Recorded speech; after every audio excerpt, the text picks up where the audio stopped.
The European Commission is once again calling for the United States to let go of ICANN and place it under international supervision.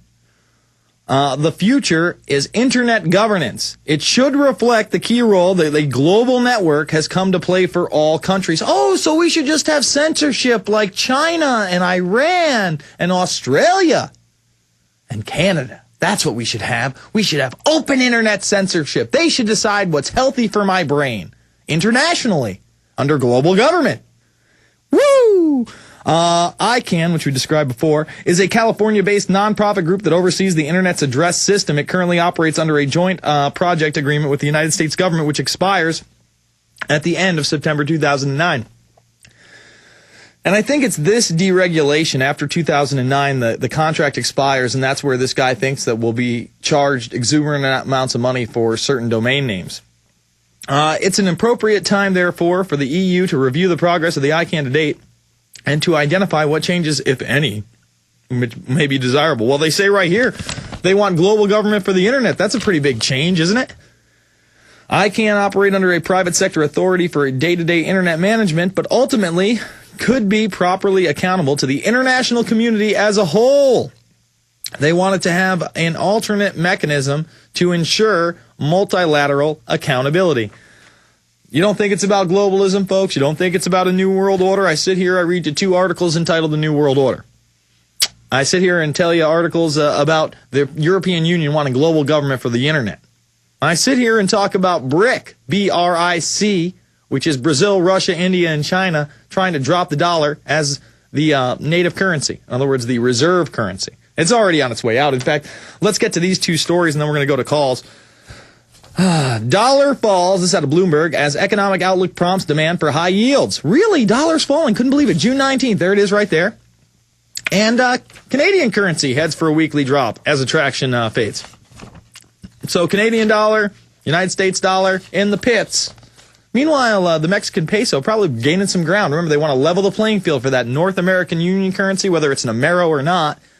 They want a consolidated currency for that region. They want a consolidated government for that region.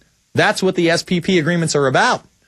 Security Prosperities Partnership, which are going forward under different names. I promise you that. Superhighways all around. Deregulation. That's why when Chrysler goes bankrupt, they open up 7 plants, and it's North American plants. It's not United States plants. It's North American plants. 2 in Canada, 1 in Mexico. 4 in the United States. Further internationalizing all industry, and that's what it's about. Let's go to Anonymous in Anonymous land. Anonymous, you're on the line. Hey, yes, Jason. sir. How you doing? Good. I wanted to talk about some aspects of, one particular aspect about that $2 million copyright Let's issue. do it. Okay. I think that's more of a symptom of what's going on than the problem. If you do a Google search on ICANN, which you mentioned earlier, and Uniform Rapid Suspension System, also called URS. Okay. I think what you're going to basically see is what's really going on right now is a transition to trademark and copyright holders and more favorable predatory position for them. And I want to give you the example of that in the context of the Uniform Rapid Suspension System. Okay. What this basically is the ability, for example, Infowars.com, I don't see that as a registered trademark on your website. So I'm going to assume it's not a registered trademark, which basically means under Uniform Rapid Suspension System, I could conceivably trademark Infowars in another country, build rights to it, and then for a $40 fee, submit my trademark against your Infowars.com domain name registration, and for that $40 and the registry reviewing it without any intellectual property attorneys reviewing it, your name will be disabled until the renewal period is over.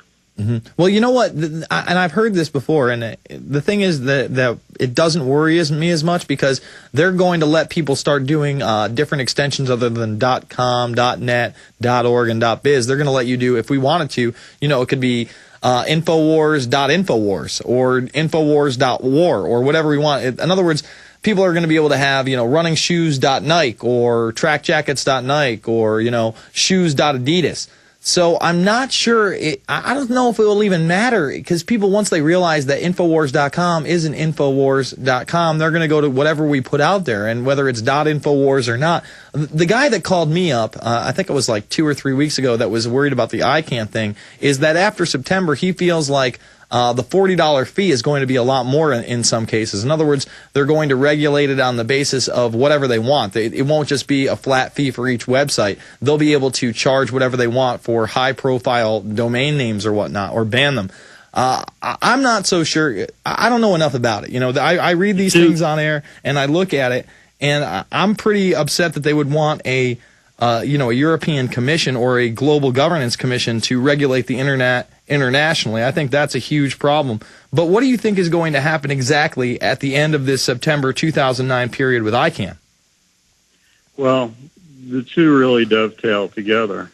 Mm-hmm. Yes, you could possibly get your domain name in another extension, mm-hmm. but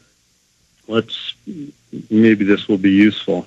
Mm-hmm. If you refer to something you folks have reported about, the person whose car dealership, 90-year-old car dealership, thought to be valued at $15 million, now has to sign it over and has to sign over their customer list. Mm-hmm. In other words, yes, if you lost Infowars.com, you could move elsewhere, but now you have to go through and you have to rebuild from square one.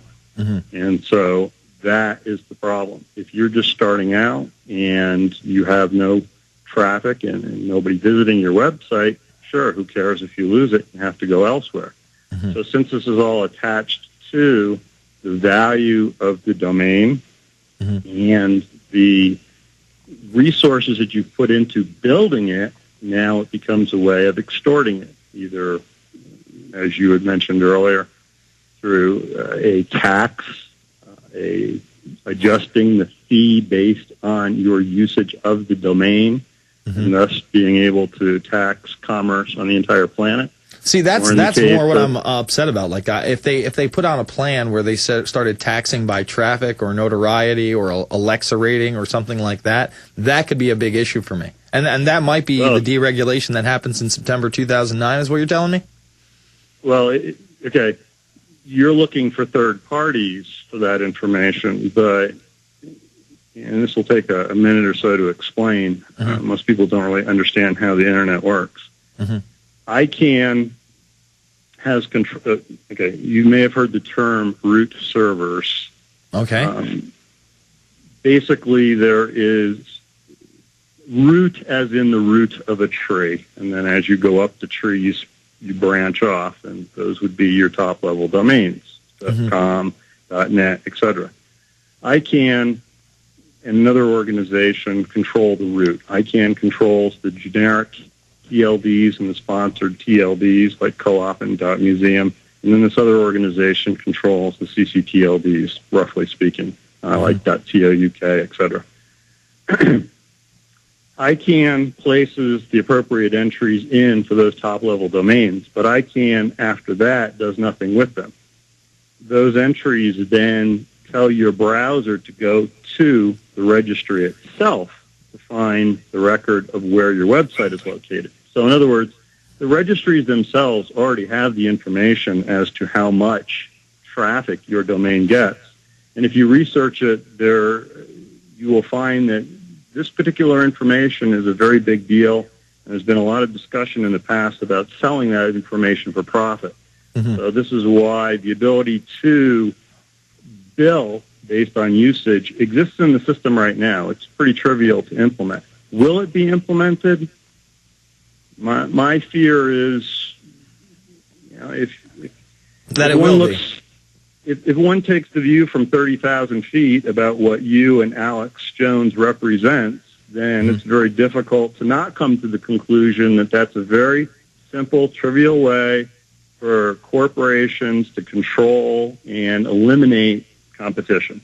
I agree. You know what? That could be very, very relevant. It could be even, integrated into this Web 2.0 type architecture. Do a story for us. Do writers at Infowars.com, articles at Infowars.com. They are printing up third-party stories, and this is not something we've covered at length just from what callers are telling me and what I'm reading in the mainstream. So please put this down on paper for us. I appreciate the call. Let's jump to John in Louisiana. John, you're on the line.